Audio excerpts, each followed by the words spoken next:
Hey guys, my name is Thornton and welcome back to another video. Today we're taking a look at one of the newly released mice, and it's from Cooler Master and it's called the MM720, which features a unique shape and it's also based off an older mouse. Also has some top tier features to go along with that, so stick around to hear about that build quality, features, performance, and whether it's going to be worth the price and right for you. Let's get started. You can find the MM720 on Amazon for $50, so a nice competitive price point there, and you can either pick it up in the matte black color, which I have here, or they do also offer it in a white glossy one as well, if you guys just prefer that. Out of the box, which I will say the boxing for it is super tiny, it's like literally just the size of the mouse. Besides getting the mouse itself and the cable, you also do get some included grips and then skates too, so nice to see those inclusion there. I will point out that the grips are a little bit different from normal grips. They kind of have like a linear line on them too, so a little bit odd, but it's nice to have them included. Starting off with the weight and build quality in this thing comes in at just 49 to 50 grams, so super lightweight, definitely immediately felt when you pick it up, and combined with the right mouse pad, this thing definitely just feels like it's floating on air. So you're definitely getting really nice lightweight performance with this. Even though it is super lightweight, there's actually not as much honeycomb cutouts as you might expect. They're only on that back shell, as well as a little bit on the side panels, about half of them, and then on the bottom, but you can't see it because you have like your skates and then also that sticker on the bottom, so they don't stand out very much. And I will say, definitely prefer the new honeycomb cutouts. Like I have the MM711 right next to me here. The honeycomb cutouts on this are so much bigger and it drove me crazy. So really happy to see them embrace a different design for that, just because it feels so much better on the hand rather than having those huge cutouts, which I found to be super uncomfortable.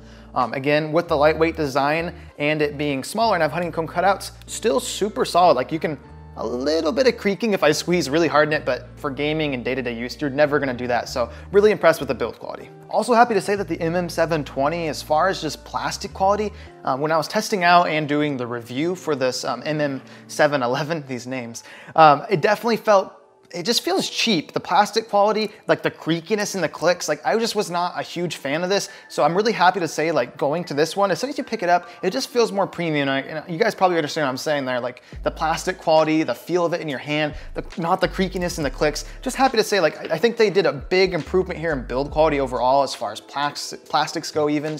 It is a little bit slippery on the side grips, I will say, but obviously you do get those included grips as well if you want to slap those on the side. Just really happy with what they did here overall with plastic quality and build quality. The included stock cable is pretty stinking decent actually, definitely in the upper echelon. I feel like mouse companies are finally catching the drift that we want these nice cables now, because it seems like most of the mice I'm testing or most recent releases are having better stock cables, and that's definitely the case with this one. Not very much drag, it doesn't hold on to its shape, you know, really bad. Throw this thing up into bungee and you'll definitely be just fine. Moving on to the shape of the MM720, and again, this is based off an older model, which I've never used and I didn't know about it until the MM720 came out and hearing the references to that. So if you're someone that's used those older models before and you enjoyed it, obviously going to this is gonna be nice for you as well. It's definitely the most unique selling point about this mouse, because obviously as far as like top grade features and mice goes these days, they're all pretty much all top tier. It's more of the shape you're buying into anymore, and this definitely gives you something unique, still being a smaller mouse, oops.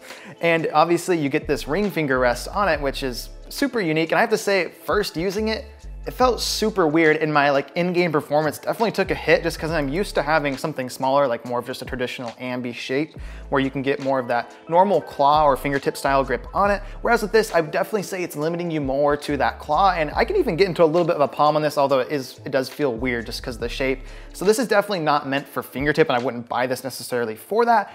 For those of you though with medium, bigger hands, a nice claw on this feels great, as well as I can even get into a little bit of a palm on it. So getting down to smaller hands, I would say you could definitely get into an easier palm on this. I would still recommend just getting an ambi-shaped mouse overall for gaming as far as aim potential goes, and as well as it just fitting more people overall, because it's going to be open to more hand sizes as well as grip styles. This though does offer something unique, and if you're someone who likes that more ergonomic, comfy feel, then this definitely gives it to you, and I think they do it really well. You get 6 different programmable buttons on the MM720, and of course those are going to be configurable within Cooler Master software, and these are using optical switches too, and they're called the LK optical switch, something I never used before, but before we talk any more about them, I'll go ahead and throw you guys into a sound test.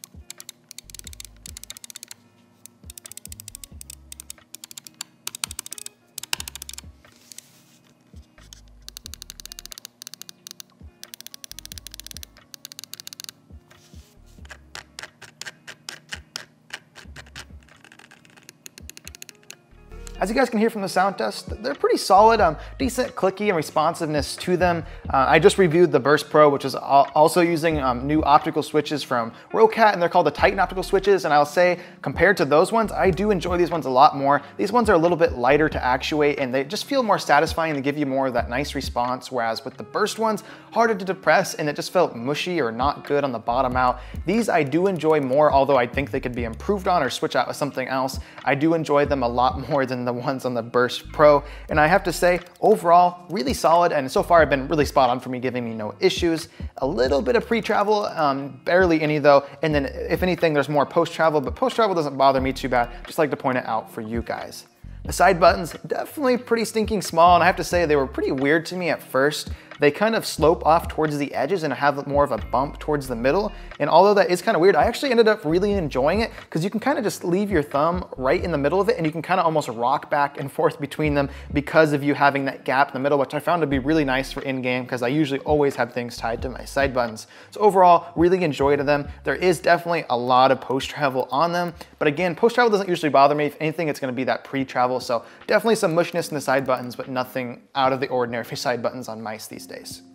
Scroll wheel, definitely the weakest point, I would say, of all the buttons on the mouse. Just feels a little bit cheaper than everything else, and it just is loud and doesn't have the most nice tactile bumps to it. And then finally, your DPI button, you're gonna notice it's not located in the top. It's actually gonna be on the bottom, which obviously you can program different stages in their software, and then this will allow you to cycle between those. Taking a look at the bottom of the mouse, you get two big Ptfe Glides, which I will say, for some reason just feels slower than some of the other mice I've tried. I'm not sure why, if it's just the grade or the quality of the Ptfe itself, or maybe the fact how they decided to wrap this skate around the DPI button, which created more points of contact as far as edges.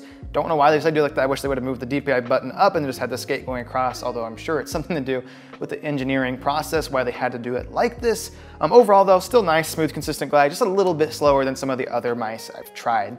As far as the sensor itself goes, they are using the PixArt PMW3389, which is a gaming grade sensor, and it's been proven over time, been used before in other mice, and so far for me, super spot on, giving me no issues. Quickly touching on the lighting and software, you do get two different lighting points on this. One's gonna be in that back shell. I'm not sure exactly what they did. I'm gonna open this up in a paracord eventually so I'll be able to see better, but it looks like they stuck an LED and maybe a frosted housing back there, which does look cool because it kind of illuminates that back shell and shines up through that honeycomb grade. And then you also get your scroll wheel, which lights completely up through the entire thing. And then obviously with those lighting zones, you can completely configure that in their software. Changing up the lighting is simple. You can choose between a few different effects, and then you can change the colors or speed according to your preference on those different options in there. Then obviously you get your normal options which you'd expect, such as like remapping your buttons, setting macros, sensitivity, response time. So a lot of good options in there. And though the format is a little odd, just takes a little bit of time of getting used to. In there though, you'll find all the options you should need, and it's pretty easy to navigate overall. It just takes a little familiarizing. Overall, I really did enjoy my time using the MM720. I really like that it's unique shape, and you know, it's kind of breaking the mold of what everyone's doing right now, which seems like everyone's just putting out ambi mice right now. So it's really cool to have this on the market. And again, any more with gaming mice, as far as like components, sensors, and clicks go, they're all super top tier. So if anything, you're more buying into the shape. So if you're someone who wants that more ergonomic shape for a claw to a palm grip, definitely recommend picking this up. Or maybe if you just want to try something different from the norm of the ambi-shaped mice. If you're someone though that's just a gamer who's looking for optimal aim performance and in-game performance, then I recommend just going with something that's more traditional, like an ambi-shaped mouse, because it just gives you a wider range of grip styles as well as accommodating more hand sizes overall. But if you guys are thinking about picking this up, definitely a recommendation for me. Thank you guys so much for watching. If you found the video helpful or informative, please do hit that like button for me, and do consider subscribing for more content coming very soon, especially more mice reviews, because apparently companies cannot stop releasing these. If you guys have any questions about the product or just my time using it, definitely let me know in the comments down below, and I'll try my best to get back to you quickly and also with the best response I can. But I'll see you guys in the next one.